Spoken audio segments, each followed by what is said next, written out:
hanya wajib akli jaiz dan mustahil akli. Tiga hukum akal harus kau pahami, hanyalah terkait dengan jaiz akli.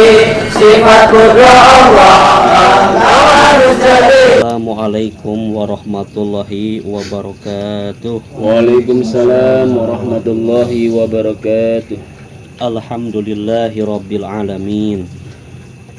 Wassalatu wassalamu ala asyrafil anbiya'i wal mursalin Sayyidina wa maulana Muhammadin sallallahu alaihi wasallam wa ala alihi wa sahbihi ajma'in, amma ba'du. Rabbi syrah li sadri wa yassir li amri wahlul 'uqdatam bil lisani yafqahu qawli. Qala mu'allifullahu ta'ala wa nafa'ana ilmahum. Allahumma iftah lana min kulli abwabil ilmi wa yassir lana min kulli abwabil ilmi wa zidna ilman wa fahman wa amalan sholiha wa alhiqna bis sholihin. Allahumma inna nas'aluka ilman nafi'a wa qalban khashi'a wa na'udzubika min ilmi la yanfa'u wa qalban la yahsha'u. Allahumma inna nas'aluka ilman nafi'a wa rizqan thayyiba wa amalan mutaqabbala. Amin ya Allah ya rabbal alamin.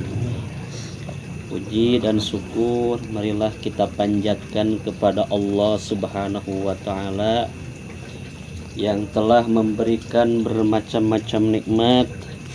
Yang terutama adalah nikmat iman Islam, sehat walafiat dan panjang umur, sehingga dengan nikmat-nikmat tersebut kita semua alhamdulillah pada saat ini berkumpul di majlis taklim yang kita cintai, di majlis taklim Nur Hidayah.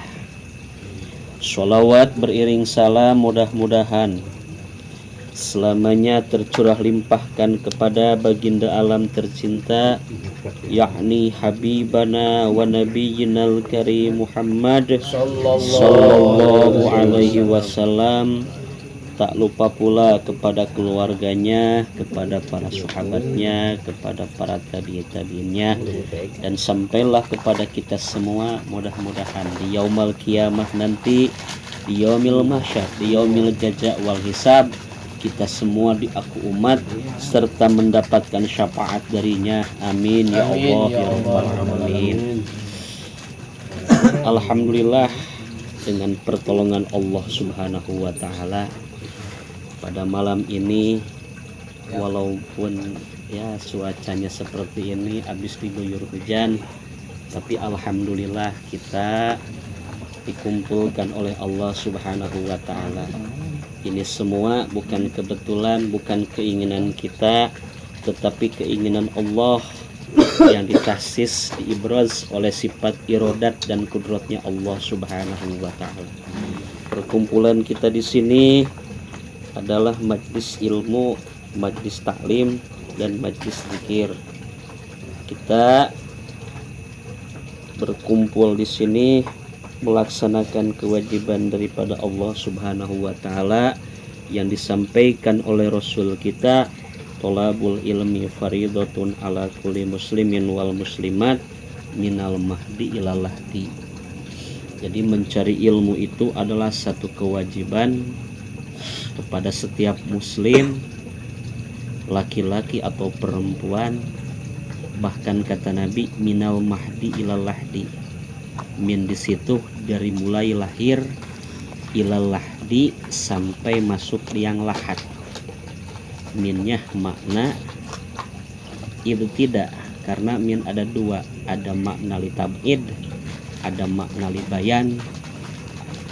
Ba'id wabayin wabtadi fil amkinah bimin waqad ta'ti libad il azminah. Dalam kitab Alfiyah dikatakan di situ minnya min ibtidah, dari mulai dia lahir, dari mulai kita lahir sampai masuk liang lahat, kewajiban mencari ilmu tidak ada putusnya.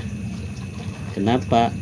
karena mala ya'rifu kaifa ya'budu, orang yang tidak punya ilmu bagaimana ibadahnya. Makanya kalau beramal tanpa ilmu itu mardudatun la tuqbalu, ditolak dan tidak akan diterima. Alhamdulillah dikumpulkan kita oleh Allah, berarti sesuai dengan keterangan may yuridillahu bihi khairan yufaqihu fiddin.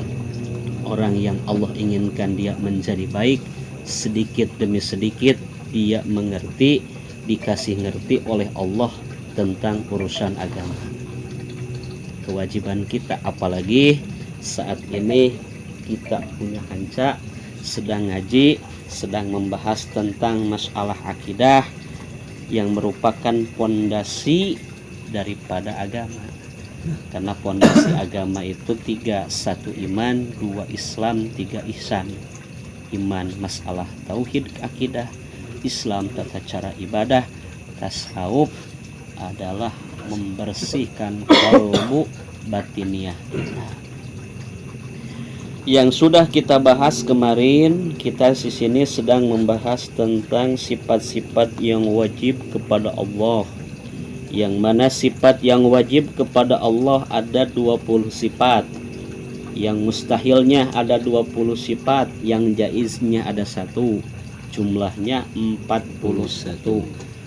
Di sini bukan hanya 20 sifat saja yang ada kepada Allah, karena secara ijmalnya kullu kamalin, segala kesempurnaan itu wajib untuk Allah Subhanahu wa taala. Wa kullu naqsin, segala kekurangan itu tidak boleh, mustahil ada kepada Allah. Yang 20 sifat di sini adalah sifat-sifat yang harus kita ketahui secara tafsil, secara satu persatu. Karena di sini kita berusaha pingin berubah, pingin naik tingkatan yang tadinya iman taklid, pingin naik jadi iman ilmu. Sudah dikatakan iman taklid itu sebagian ulama mengatakan imannya sah, hanya saja berdosa. Di sini kita pengen naik satu tingkat dari dari taklid naik ke iman ilmu. Iman ilmu itu adalah ma'rifatullahi ta'ala bi'adilatiha. Kita tahu mengenal Allah Subhanahu wa ta'ala beserta dalil-dalilnya. Yang mudah-mudahan nanti setelah dari kada iman taklid naik ke tingkatan iman ilmu, Allah kasih murad untuk kita bisa naik ke tingkatan iman yang ketiga, iman iyan. Yang mana iman iyan itu adalah ma'rifatullahi ta'ala biqalbihi, tahu mengenal Allah serta tak putus-putus kita ingat kepada Allah. Jadi ma'rifatullahi ta'ala bimuraqabatil qalbi fala yagibu an khatirihi tarfata'ain. Jadi selalu ingat kepada Allah dan tidak ada putus-putusnya, selalu ingat kepada Allah. Kalau kita kan Masya Allah, jangankan di luar sholat, di dalam sholat pun kita lupa kepada Allah. Cirinya kita lupa terhadap Allah, bilangan rokaat saja kita mah kadang ragu-ragu, ini teh 3, 4. Udah baca tasbih apa belum? Udah tahiyat apa belum? Itu tandanya kita masih lupa kepada Allah. Jadi mudah-mudahan kita berusaha dari iman taklid naik ke iman ilmu, yang mana kalau sudah iman ilmu, ulama mengatakan imannya sah.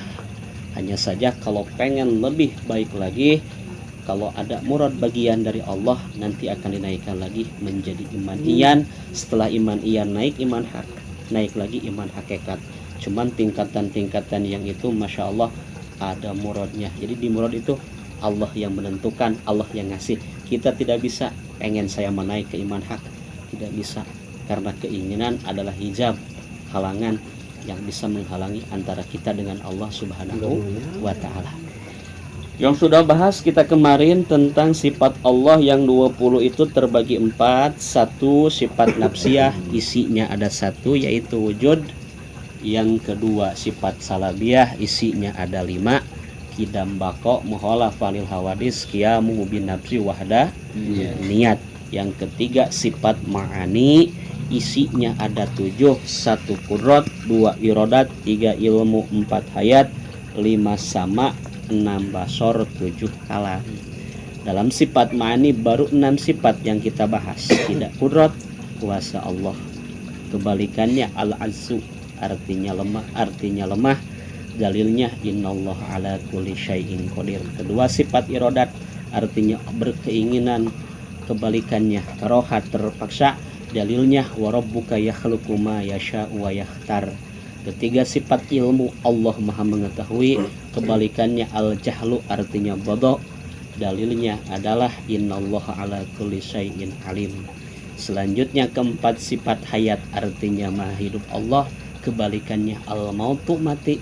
Dalilnya adalah Allahu la ilaha illa huwal hayyul qayyum. Selanjutnya yang kelima sifat sama, Allah maha mendengar. Kebalikannya adalah as-samamu, Allah tuli. Dalilnya wa huwas samiul basir. Yang keenam sifat basar, artinya Allah maha melihat. Kebalikannya adalah al-umyu, artinya Allah buta. Dalilnya adalah Allah berfirman dalam Al-Quran, wallahu basirum bil ibad. Itu adalah sifat ma'ani dari mulai kudrat sampai sifat basor, baru 6 sifat. Itu diusahakan harus hafal, jangan melihat buku, karena ilmu itu adalah fisudur, lapis sutur di kolbu, bukan di tulisan. Harus sudah melekat, harus sudah tahu, karena kewajiban kita adalah ma'rifatullahi ta'ala bi adillatiha. Dalil-dalilnya harus tahu, mana dalilnya kudrat, mana dalilnya irodat, mana dalilnya wujud, mana dalilnya bako, harus tahu. Ini mah udah berusaha tapi belum, gak apa-apa, tapi diusahakan biar lebih mengenal, biar lebih bisa, biar lebih paham, hafal. Dikarenakan kan kita nanti ilmu tauhid itu adalah mengolah. Kalau mau begini ntar seperti ini, dalilnya seperti ini, untuk memperkuat keyakinan kita terhadap Allah Subhanahu wa ta'ala. Yang selanjutnya yang ketujuh, sifat ma'ani yang terakhir adalah sifat kalam. Yang mana di sini diceritakan dalam kaulnya atau pangandikanya musannif, ulama yang mengarang kitab ini, wa yajibu bihaqihi ta'ala al-kalamu, wa yajibu dan wajib bihaqihi ta'ala terhadap Allah Subhanahu wa ta'ala al-kalamu, sifat kalam. Wa huwa, dan sifat kalam itu adalah sifatun qadimatun, sifat yang kekal, qaimatun yang tetap bidzatihi ta'ala terhadap Allah Subhanahu wa ta'ala. Laisa, tidak ada kepada Allah itu biharfin, huruf, wala sautin, dan tidak ada suara. Wadiduha, dan kebalikan daripada sifat kalam adalah iku al-bukmu, bukmu artinya tuli. Wahwa, bukmu itu adalah al-harsu, tuli, bukan tuli, gagu. Al-bukmu gagu, wahwa, bukmu itu adalah al-harsu, harsu. Wa dalilu, dan dalil yang menunjukkan ala zalika Allah wajib memiliki sifat kalam, qauluhu ta'ala, yaitu dauhan Allah ta'ala, wa kallamallahu Musa taklima, ayat wa kallamallahu Musa taklima. Di sini kita membahas tentang sifat kalam. Arti dari kalam adalah Allah berbicara, ngomong, ngobrol. Cuman perlu ditekankan, ngomongnya Allah di sini dikatakan laisa biharfin wala sautin, tidak pakai suara, tidak pakai huruf, tidak pakai suara, tidak pakai huruf. Atau bagaimana malaikat Jibril alaihissalam bisa mengerti untuk di kalangan manusia Nabi kita Muhammad sallallahu alaihi wasallam ketika Isra dan Mi'raj. Ketika itu kan Allah buka hijab di langit, Allah, Nabi kita mukalamah dengan Allah Subhanahu wa ta'ala. Bagaimana sedangkan Allah Subhanahu wa ta'ala ngobrolnya itu tidak pakai suara, tidak ada hurufnya. Nah, di sini Allah Subhanahu wa taala memberikan, ketika berkehendak Allah Subhanahu wa taala akan memberikan kemampuan.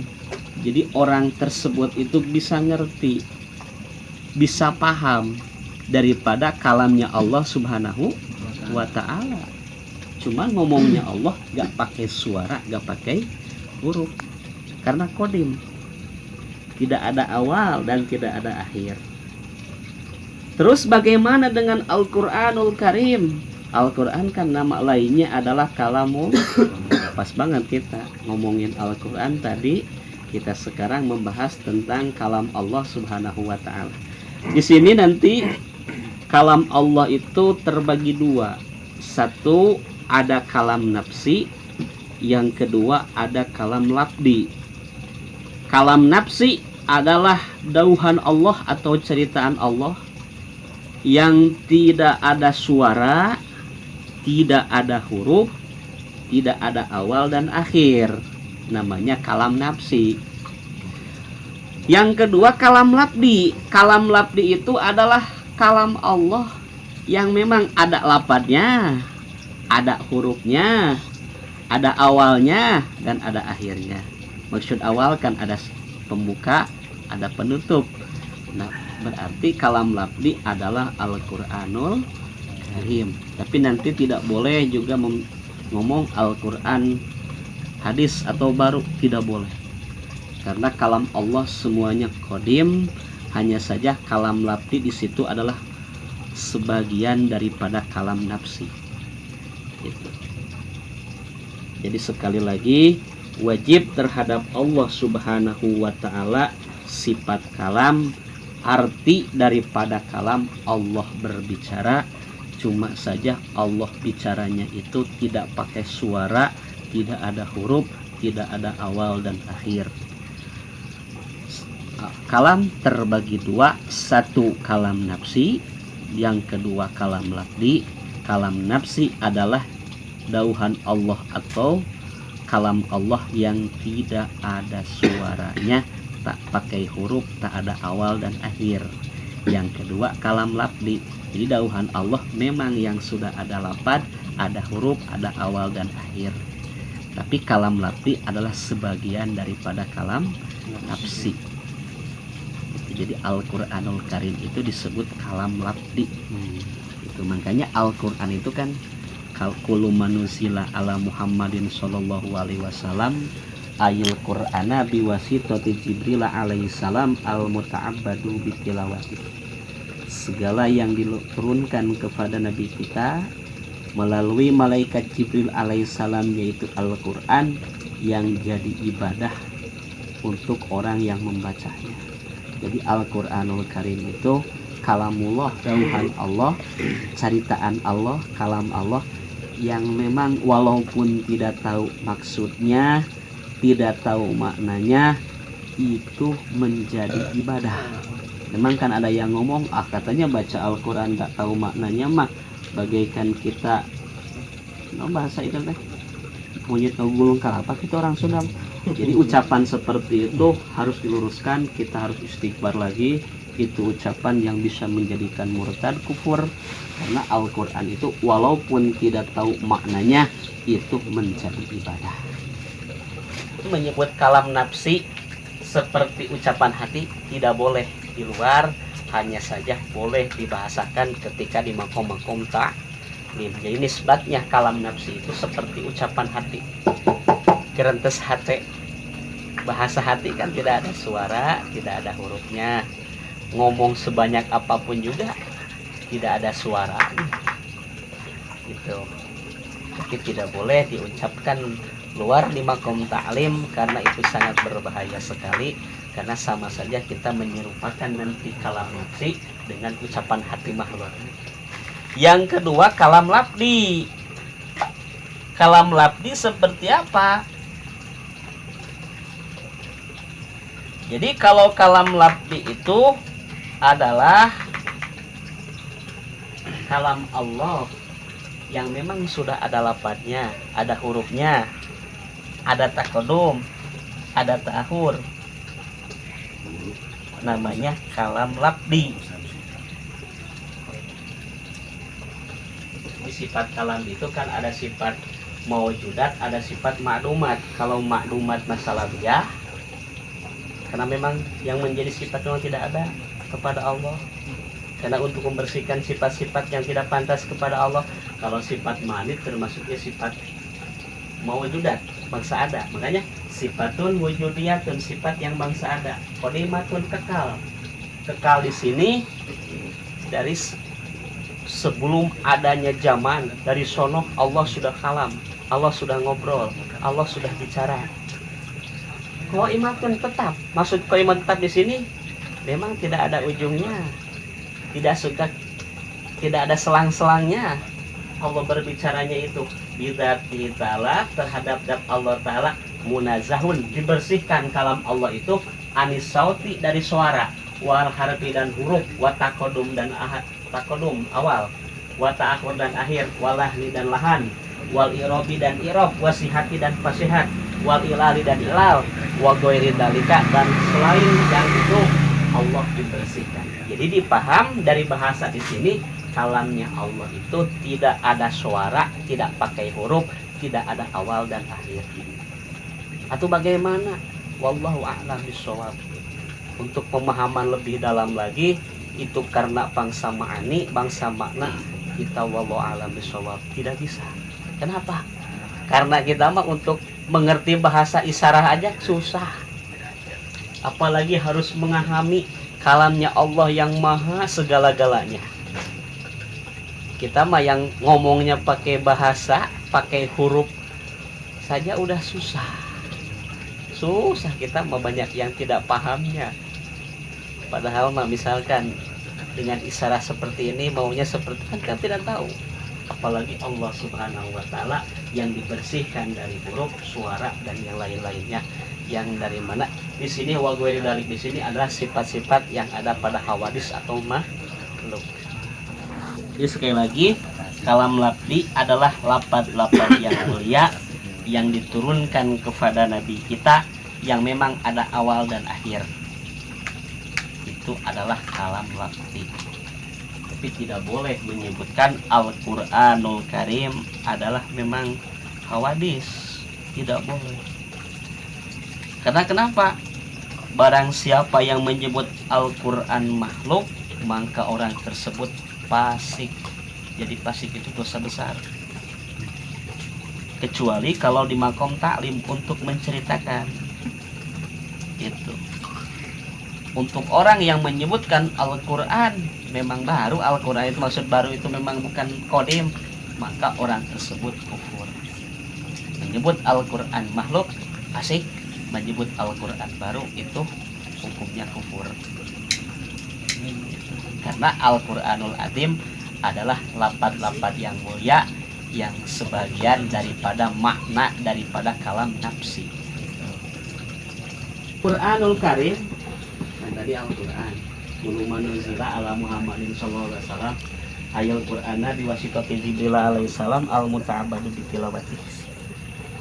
Jadi Al-Quran itu Allah Subhanahu wa taala asalnya itu daripada Lauhil Mahfuz, diturunkan pada malam Lailatul Qadar, yang disalin ke Baitul Izzah, yaitu satu tempat yang ada di langit pertama, yang diturunkan kepada Nabi kita.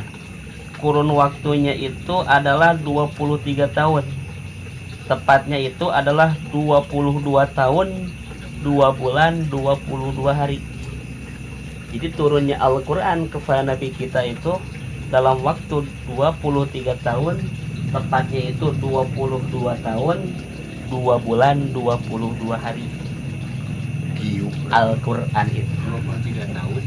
Jadi Al-Quran itu kurun waktunya kan 23 tahun, diturunkan kepada Nabi kita. Tepatnya mah 22 tahun 2 bulan 22 hari. Nah itu. Kalau di sananya mah langsung di Lauhil Mahfuz diturunkan langsung ke Baitul Izzah, satu tempat di langit pertama. Maunya mau cinta. Cuman diturunkan kepada nabinya berangsur-angsur. Kurun waktunya itu 22 tahun, 2 bulan, 22 hari. Yang mana isi Al-Quranul Karim itu sudah pada paham. Isi Al-Quran sudah pada tahu. Ada 30 juz, 114 surat. Ayatnya itu adalah 6.666 ayat. Sebagian ulama mengatakan, jadi sebagian ulama ada mengatakan 6.666 ayat. Tapi ada kaul lain mengatakan tidak segitu katanya. Cuman yang masyhur mengatakan ini 6.666 ayat, 30 juz, 114 surat. Ayatnya 6.666 ayat. Hurufnya ada berapa? Allah, hitung aja. Hurufnya mau 28. Di sini dijelaskan 1000 ayat menjelaskan tentang amar. Amar itu perintahan. Semacam apa? Ya ayyuhalladzina amanu kutiba alaikumusiyam, perintahan kan? Atau aqimis shalah tali dzikri. Banyak. Isinya ada 1000 ayat yang isinya tentang amar. Amar itu perintahan. Bagus 1000 nama ayat amar ya. lagi. Mare tahu sih teman-teman agama. Nahi, mencegah. Yang mana? Wala taqrabuz zina. Jangan dekat-dekat engkau terhadap zina. Itu kan ayat masalah larangan. Isinya 1000 ayat. 1000 ayat lagi wa'ad. Wa'ad itu adalah janji. 1000 ayat wa'ad. Wa'ad itu adalah janji. 1000 ayat. 1000 ayat tentang ancaman, wa'id. Isinya 1000 ayat. 1000 ayat tentang masalah hikayat atau ikhbar. Terus 500 ayat menceritakan halal dan haram. 1000 ayat tentang masalah tamsil. 100 ayat nasih mansuh. Nasih mansuh itu ayat yang disalin. Jadi ada ayat nasih mansuh. Dulunya seperti ini, terus disalin lagi dengan ayat yang sekarang. Ada namanya nasih mansuh. Itu jumlahnya yang disalin. Jumlahnya 100 ayat. Doa dan zikir, tahmid, istighfar, semuanya ada 66 ayat. Doa, zikir dan tahmid. Doa, zikir, tahmid, istighfar, isinya mohon doa, zikir, tahmid, istighfar, kesina 60 ayat. Jumlah semua tahmid, takbir, kesina 60 ayat. Jadi jumlah 6.666 ayat. Eta jumlah eta Tahmid, nu pada takbir, beribu teh. tahmid, mohon. Begitu setiap Itu adalah isi Al-Quranul Karim. Jadi itu adalah Al-Quranul Karim yang termasuk daripada kalam lafzi. Tapi tidak boleh mengatakan sekali lagi Al-Quran itu baru. Tidak boleh mengatakan Al-Quran itu makhluk, karena Al-Quranul Karim adalah kalam lafzi, yang mana kalam lafzi itu adalah sebahagian makna kalam nafsi. Tidak boleh, kecuali di makom taklim untuk menjelaskan mana kalam nafsi, mana kalam lafzi. Tidak boleh tapi menyebutkan wah Al-Quran baru sama. Makanya kan ketika konflik zaman masa Imam Madhab dulu, Imam Hambali, Imam Syafi'i paksa untuk mengatakan Al-Quran itu makhluk, sampai-sampai kan Imam Hambali meninggal dalam penjara. Sebagian sejarah mengatakan begitu. Cuman kalau Imam Syafi'i maka saking pinternya, ketika disuruh mengatakan Al-Quran itu makhluk, pintar sekali dia. Dia mengatakan Taurat, Injil, Zabur, Al-Quran yang 4 ini makhluk katanya. Jadi yang 4 ini bukan Al-Quran, bukan Taurat, Injil, Zaburnya. Jari yang hitungnya termasuk makhluk. Jadi Taurat, Injil, Zabur, Al-Quran, yang 4 ini adalah makhluk. Yang 4 ini bukan Al-Quran, bukan Tauratnya. Pinternya Imam Syafi'i di sini. Tinggal menceritakan ta'alluq daripada sifat kalam, segitu aja. Wallahu a'lam bishawab. Pertanyaannya. Kepada Allah wajib untuk mengenal sifat 20 kita harus hafal. Allah Maha Ada dan tidak bermula, sifat wujud qidam inilah maknanya. Sifat baqa Allah adalah artinya dia tidak punah, kekal selamanya. Yakinilah Allah bukan benda kasih, bukan sifat benda, bukan benda latif. Ini mana sifat mukhalafatul lil hawadisi, jauhilah orang jahil. Allah tidak butuh kepada makhluknya, ada tanpa tempat, batasan dan warna. Ini sifat qiyamu binafsi, tanpa atas bawah, kanan maupun kiri. Mana wadaniyah Allah Maha Esa, tidak ada kesamaan pada zatnya, juga perbuatan dan pada sifatnya. Mana zatnya adalah hakikatnya. Sifat kudro Allah pahami mananya, dia maha kuasa atas segalanya. Wajib akli jaiz dan mustahil akli, 3 hukum akal harus kau pahami. Hanyalah terkait dengan jaiz akli, sifat kudro Allah engkau harus jeli. Mana dari sifat irada Allah, dia berkehendak terhadap yang ada, baik buruk kufur maupun iman. Dengan iradanya jangan kau ragukan. Sifat ilmu Allah mencakup yang 3, dari hukum akal tetaplah waspada. Dia tahu segala ciptaannya tanpa kecuali dan rinciannya. Mana sifat hayat Allah maha hidup, tanpa tulang daging, tanpa makan minum.